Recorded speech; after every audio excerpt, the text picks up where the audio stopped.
Some doors, they're meant to stay shut. I didn't believe it either. But there's something about a locked door that pulls you in, a curiosity you can't shake. This is the story of the day I made the worst mistake of my life. The day I opened that door. It started when I moved into an old house, a fixer-upper they called it. Dusty floors, creaking wood, and the smell of something ancient in the air. But it was mine. On my first day, I noticed it. A door at the end of the hallway. It was locked. I thought maybe it led to a storage room or the basement, but something about it gave me chills. It was the kind of door you don't want to look at for too long. I ignored it at first, until that night.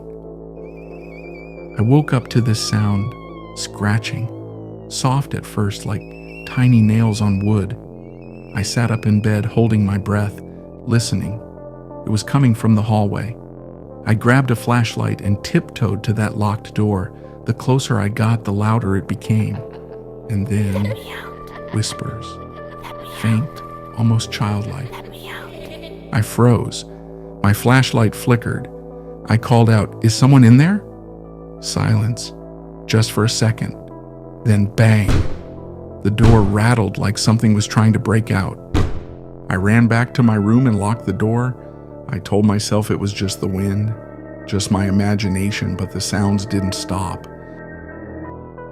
The next day, I told a friend about it. She looked up the house's history, what she found. I wish I hadn't heard. Years ago, a family lived here. They had a little girl. Quiet, strange, they said. One day, she disappeared. Her parents told everyone she ran away, but rumors said otherwise. They said they locked her in that room.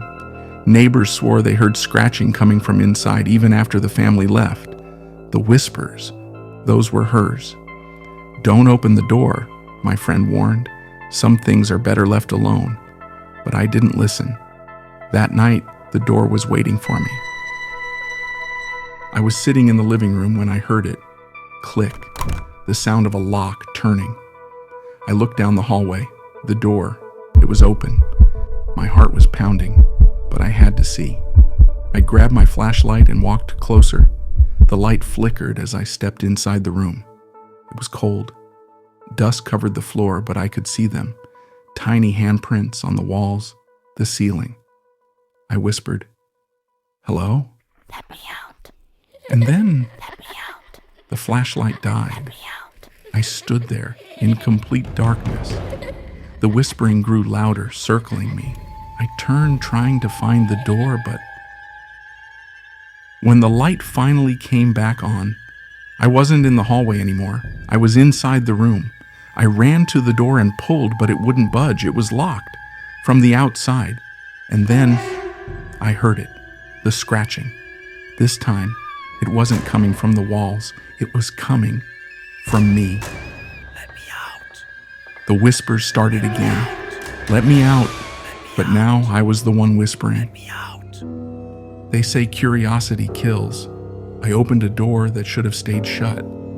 And now I'm part of what's inside.